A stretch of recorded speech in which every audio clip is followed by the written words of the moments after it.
पहला क्वेश्चन है, भारतीय संसद के गठन का प्रावधान किस अनुच्छेद में किया गया है।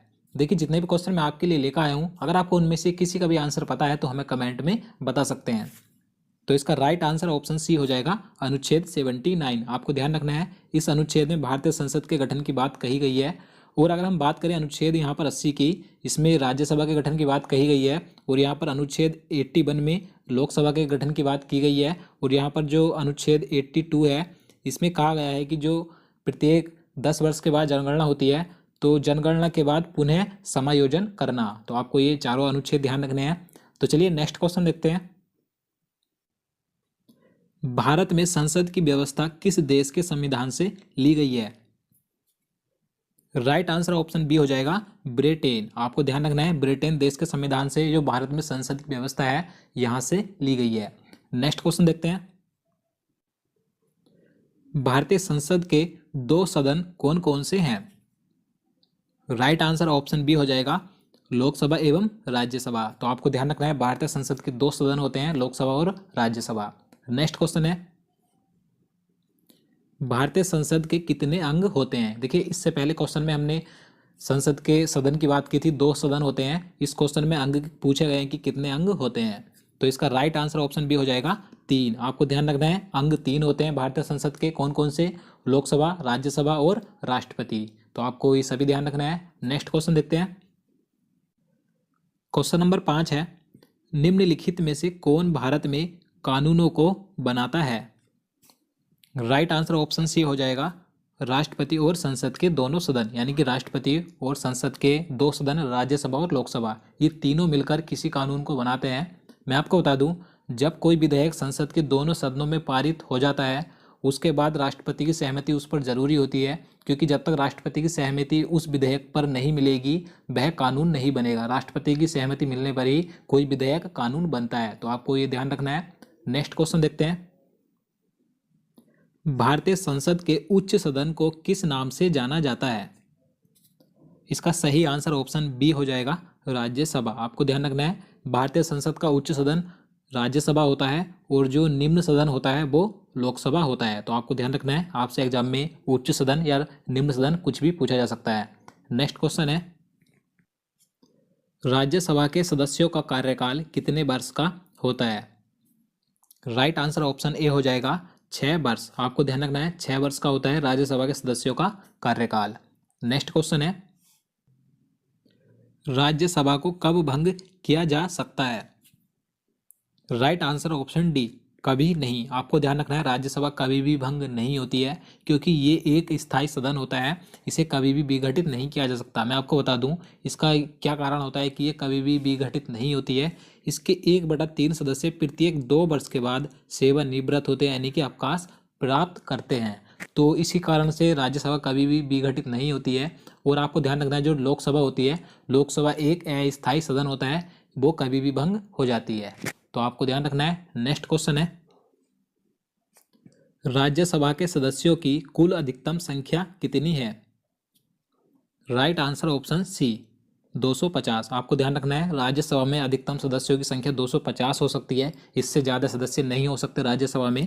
देखिए, इसमें 238 सदस्य राज्यों और केंद्र शासित प्रदेशों से आते हैं और प्लस 12 सदस्य राष्ट्रपति मनोनीत करता है। तो आपको ध्यान रखना है। तो चलिए नेक्स्ट क्वेश्चन देखते हैं।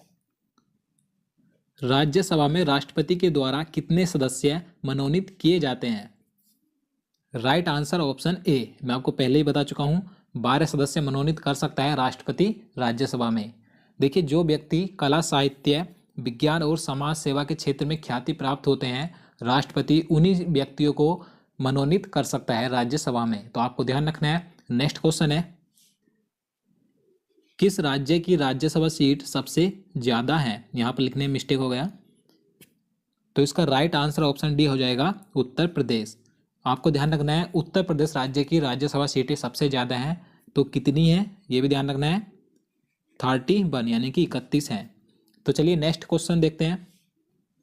क्वेश्चन नंबर 12 है, राज्यसभा का सभापति कौन होता है।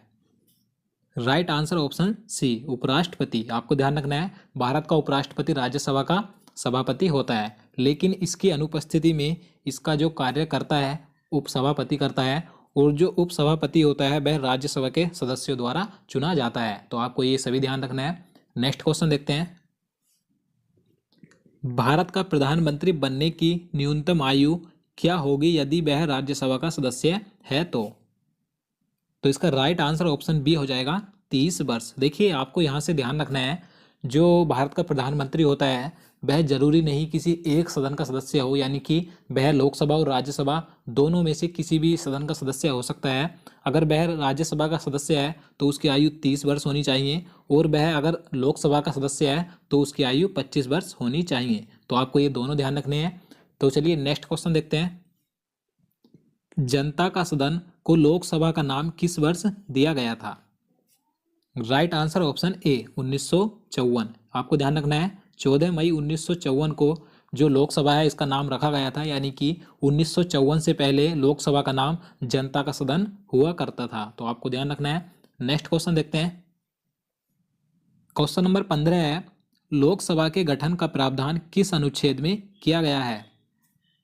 राइट आंसर ऑप्शन बी अनुच्छेद 81। मैं आपको पहले ही बता चुका हूं, अनुच्छेद 81 में लोकसभा के गठन का प्रावधान किया गया है, और अनुच्छेद 80 में राज्यसभा, और अनुच्छेद 79 में संसद। आपको ये तीनों ध्यान रखने हैं। नेक्स्ट क्वेश्चन देखते हैं। लोकसभा में अधिकतम सदस्यों की संख्या कितनी है? Right answer option C 552। आपको ध्यान रखना है लोकसभा में अधिकतम सदस्यों की संख्या 552 हो सकती है, इससे अधिक सदस्य नहीं हो सकते। और देखिए हमने इससे पहले एक क्वेश्चन में बात की थी राज्यसभा की, तो राज्यसभा में कितनी होती है अधिकतम संख्या? 250, और लोकसभा में 552। तो आपको ये दोनों ध्यान रखने हैं। नेक्स्ट क्वेश्चन है, राज्यों से लोकसभा में कुल सदस्यों की संख्या कितनी है? तो इसका सही आंसर ऑप्शन ए हो जाएगा 530। देखिए इससे पहले मैं आपको बता चुका हूँ जो लोकसभा में कुल अधिकतम सदस्यों की संख्या होती है 552 होती है, लेकिन इस क्वेश्चन में पूछा गया है कि राज्यों से, यानी कि जो सदस्य राज्यों से चुनकर आते हैं, तो राज्यों से 530 आते हैं, प्लस 20 सदस्य केंद्र शासित प्रदेशों से आते हैं, और जो 2 सदस्य आते हैं उन्हें राष्ट्रपति मनोनीत करता है आंग्ल भारतीय समुदाय के व्यक्तियों को। तो आपको ध्यान रखना है। तो चलिए नेक्स्ट क्वेश्चन देखते हैं। भारतीय राष्ट्रपति के द्वारा लोकसभा में आंग्ल भारतीय समुदाय के कितने सदस्यों को मनोनीत किए जाते हैं? राइट आंसर ऑप्शन सी 2 सदस्य। मैं आपको बता चुका हूं राष्ट्रपति लोकसभा में आंग्ल भारतीय समुदाय के 2 सदस्यों को मनोनीत करता है। तो चलिए अगला क्वेश्चन देखते हैं। लोकसभा के प्रथम अध्यक्ष कौन थे? तो इसका राइट आंसर ऑप्शन ए हो जाएगा GB मावलंकर। ये लोकसभा के प्रथम अध्यक्ष थे, आपको ध्यान रखना है। और अगर हम बात करें लोकसभा की प्रथम महिला अध्यक्ष की तो कौन थी? मीरा कुमार थी। तो आपको ये दोनों ध्यान रखने हैं। महिला प्रथम अध्यक्ष लोकसभा की मीरा कुमार, और प्रथम अध्यक्ष GB मावलंकर। नेक्स्ट क्वेश्चन है, क्वेश्चन नंबर 20 है, लोकसभा अध्यक्ष अपना त्याग पत्र किसे संबोधित करता है? Right answer option A Lok Sabha उपाध्यक्ष। आपको ध्यान रखना है लोकसभा अध्यक्ष अपना त्याग पत्र लोकसभा उपाध्यक्ष को कभी भी दे सकता है। तो चलिए नेक्स्ट क्वेश्चन देखते हैं। लोकसभा अध्यक्ष के मताधिकार को क्या कहा जाता है? राइट आंसर ऑप्शन सी निर्णायक मत। देखिए मैं आपको इसके बारे में बता देता हूँ। देखिए जब लोकसभा में किसी विधेयक पर मतदान हो तो लोकसभा अध्यक्ष उसमें अपना मत नहीं देता है, लेकिन अगर कोई ऐसी परिस्थिति आती है कि जब पक्ष विपक्ष में बराबर मत पड़ते हैं तो लोकसभा अध्यक्ष अपना मत देता है, यानी कि उस विवाद को सुलझाने के लिए बराबर जब मत पड़ते हैं पक्ष विपक्ष में, उस विवाद को सुलझाने के लिए लोकसभा अध्यक्ष अपना मत देता है, तो इसी को निर्णायक मत कहा जाता है। तो आपको ध्यान रखना है। तो चलिए नेक्स्ट क्वेश्चन देखते हैं। क्वेश्चन नंबर 22 है, लोकसभा के प्रथम उपाध्यक्ष कौन थे? तो इसका राइट आंसर ऑप्शन सी हो जाएगा MA अयंगार। ये लोकसभा के प्रथम उपाध्यक्ष थे। तो आपको ये ध्यान रखना है। तो चलिए अगला क्वेश्चन देखते हैं। लोकसभा अध्यक्ष तथा राज्यसभा सभापति के वेतन और भत्ते कौन निर्धारित करता है? राइट आंसर ऑप्शन डी संसद। आपको ध्यान रखना है लोकसभा अध्यक्ष, उपाध्यक्ष, राज्यसभा सभापति और उपसभापति, इन सभी के वेतन और भत्ते संसद के द्वारा निर्धारित किए जाते हैं। इसको अनुच्छेद 97 में रखा गया है और अनुसूची 2 में। तो आपको ये सभी ध्यान रखना है। अगला क्वेश्चन देखते हैं। प्रथम लोकसभा के विपक्ष का नेता कौन था? राइट आंसर ऑप्शन बी हो जाएगा AK गोपालन। ये प्रथम लोकसभा में विपक्ष के नेता थे। तो आपको ध्यान रखना है अब देखिए यहाँ से एक क्वेश्चन और पूछा जाता है कि विपक्ष दल का नेता कौन होता है। तो आपको ध्यान रखना है, विपक्षी दल का नेता उस पार्टी के सदस्य को चुना जाता है जिसकी सदन में कम से कम कुल सीटों का 1/10 भाग हो। तो आपको ये ध्यान रखना है। चलिए अगला क्वेश्चन देखते हैं। किस राज्य की लोकसभा सीटें सबसे ज्यादा हैं? इसका सही आंसर ऑप्शन डी हो जाएगा, उत्तर प्रदेश। देखिए मैं आपको बता दूं, लोकसभा और राज्यसभा इन दोनों सदन की सबसे ज़्यादा सीटें उत्तर प्रदेश में ही हैं। तो लोकसभा में जो सीटें हैं 80 हैं और राज्यसभा में 31 हैं। तो आप इन दोनों को ध्यान रखिएगा। तो दोस्तों आज के लिए इतना ही। उम्मीद करता हूँ आपको वीडियो पसंद आया होगा। अगर आपको वीडियो अच्छा लगा हो तो वीडियो को लाइक जरूर करना और चैनल को भी सब्सक्राइब करना।